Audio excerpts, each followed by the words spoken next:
আজকে বানালাম এই শীতের দারুণ স্বাদের শোল মূলো। আগে শোল মাছটাকে ভালো করে ধুয়ে তারপরে নুন হলুদ মাখিয়ে মাছটাকে হালকা করে একটু ভাজা করে নিতে হবে।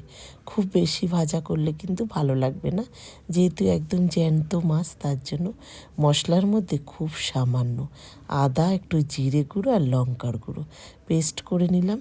মূলোটাকে এইভাবে কেটে নিয়েছি। তারপরে তেলের মধ্যে কালো জিরে ফোড়ন দিয়ে মূলোটাকে দিয়ে দিলাম। তারপরে দিয়ে দিলাম টমেটো একটা।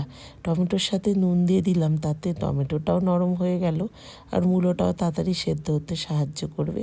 তারপরেই মশলাটাকে দিয়ে দিলাম।